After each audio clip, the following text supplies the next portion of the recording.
is Alan Cox. I welcome your company, and let's get to it. Say hi to Bill Squire. He's here. Hey, creepy hugs, everybody. Mary Santora is in the room. What? Wow. How did this happen? What? What a day. What a day. You've been showered with gifts. Oh, I got lemon cookies and I got all kinds of fun stuff. The sales department. They showed so some excited appreciation. To see Mary. They thought we forced her to come back or something. The one sales lady goes, I walked in and she gave me a hug, but also looked kind of disappointed. And I was like, what's up? And she was like, they made you come back for this? I was like, we do 2 events a year. You know it's what? Not that big of a deal. First of all, please say hello to Poundcake, who's back in Studio G. Afternoon, white people. Happy Friday. That is that's kind of a double-edged sword, her comment, because to say, oh, they made you come back for this, right? Yeah. Makes it sound like our Polar Blast battle was not worth coming back for. And it is. Of course it is. I think that betrays a misunderstanding on her part. Also, the look of disappointment in her face. You'd think she'd be excited to see you. Well, she was. She was excited. She just thought that I forced you to I think come back. Yes, I think she thought Right. it was like you are absolute, this is mandatory. Like, I think it was more of that. Mm-hmm.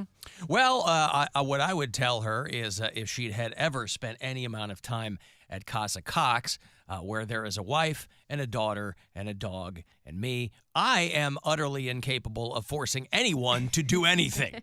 I have no influence at all, not even in my own home, let alone here at iHeart Cleveland. So, listen, we're all back together for the aforementioned purpose. Tonight is our Polar Blast battle at Boston Mills Brandywine. It is free for you to come and show up and hang with us. There are discounted tickets for you if you want to do some tubing of your own tonight. But WMMS.com will have all of the details there for you. My team, the Coxicles, we are ready to go. Bill's team, what's your team called? Ices. Ices. Because we will be ahead. They are ready to Who's go. gonna be ahead? Ices. Ices. Mary's team, Snow babies. Snow Babies. And, yeah, Mary and I are on the outs because we didn't change the name of our team.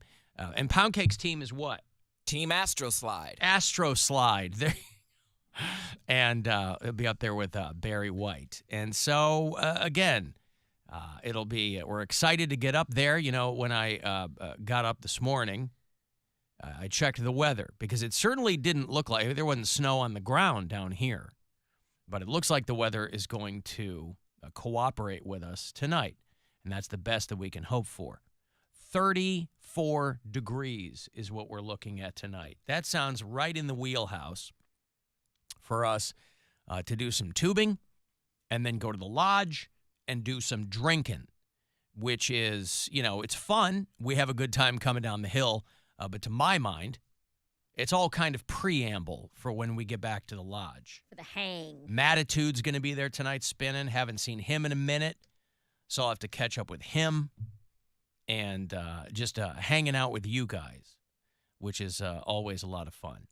So, listen, Mary wasn't forced to come back. Now, had she said, hey, you know, a few months ago when we were putting this together, if she had said, hey, I can't make it, then, of course, I would have had to have had a private conversation with her. Mm-hmm. And I would have said, do you want me to force you to come back? And then she would have yelled at me. We need to have a conversation about your dedication to your role here. Your role. Yeah. The Alan Cox Show is our Well, it would be, obviously it'd be different if, like, imagine if you were, like, still living in Berea or whatever, and you're like, yeah, I'm not I gonna can't. do it. I can't do it. I got a thing to do. We're just tired. Yeah, New Taking York's a little bit different. Yeah. I hope that the room doesn't stink. No, I don't know if think they're so. doing construction, and you may even hear it on the air, by the way. We will probably hear it in our headphones because of these microphones. But they are doing construction literally on the other side of the studio wall because the other half of this commercial space, which up till now has been unused, is being turned into something. I think there's a some organization downtown Cleveland that's getting a new HQ, and so they're going in there. So there is constant construction in there, and it smelled this morning like somebody hit a goddamn sewer line. And I'm like, what is going on? Like, I come in here like I normally do, and it just smelled like somebody, if you go back to like junior high or high school where you could buy those stink bombs, and it was just yeah. the little vials of sulfur that you would smash, and it would just make everything smell like eggs and farts and whatever. That's what it smelled like in here this morning. And now, there are only 2 shows that occupy this studio. There's the Mark Nolan show in the morning, and then us in the afternoon. And I certainly wouldn't lay that at the feet of either Mark Nolan or Jen Pachano, his co-host. They're on the Magic Morning Show. I immediately figured that it was something that was going on next door. It has been, if you had been here this morning in this room, it was almost laughable how loud the construction was. And I'm like, well, if we're going to hear that this afternoon, it's going to be pretty wild because it was very loud. They're literally on the other side of the studio wall. So I'm sitting in here, and I'm partially figuring that like maybe a giant drill is going to come through the wall or something. That'd be funny. Yeah. Final destination. It's not like it's not like these studios here are surrounded, but it's not like we're broadcasting from a bank vault or something. They kind of slap these rooms together and then filled them with broadcasting equipment. But whatever they're doing next door is very, very loud. I'm excited to see what it is, or at least I was. Right next door to us, they've been building another one of these high-rise condo buildings, and that's going to be done in the spring. They've been working on that since we moved downtown. But on the other side of our space, literally on the other side of this wall, when we first came down here, I was really excited because somebody had mentioned that somebody was going to be opening one of those axe-throwing joints right next door. And I was like, oh, that'll be fun. We'll do the show and then maybe blow off some steam by going next door, and then I'll throw axes at Poundcake. And they said, no, you're supposed to throw them at like a wooden target. Right. And I said, well, that sounds less fun. That's one of those, I've only done that one time, and for whatever reason, I thought I was going to be great at it. I don't know why I thought that. A few years ago at a friend's bachelor party, went to an axe-throwing joint. And man, I don't know. I'm no athlete. I don't know why I had it in my head that I was going to murder the axe throwing, and boy, did I stink. That was mine and Brian's. I've never gone back. That was mine and Brian's first date, was axe the axe throwing. Mm-hmm. And I have a mindset that's probably pretty toxic. Where is the place around here that does that? Where did you go? We went out to eat in Valley View, so I'm guessing it was somewhere around there. Okay. But I have a toxic trait of thinking I'm going to be good at everything. Okay. Like, no matter what the new skill is, I'm like, can't be that hard.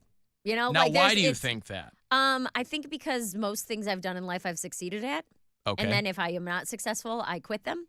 So for me, I just assume if it's anything even mildly athletic, I'm like, oh, I'm a pretty athletic person. Like, I'm sure it'll be fine. And I was pretty good, but Brian was awesome. Yeah. He was really good at it. Like, he was getting multiple bullseyes and hitting all the different kinds of games you play. He was killing it. He whooped my butt. But was it a good Well, time? in my mind, I was like, this is just physics. Yeah. And so I can figure this out. But boy, it didn't. I figured, okay, you're going to be wobbly for a little bit, but boy, once you lock in, you'll figure it out. It's like, to me, it was like bowling or anything else. Yeah. Once you lock in, you'll be fine. Boy, I didn't lock in. I just couldn't wait to get out of the cage and go back and drink.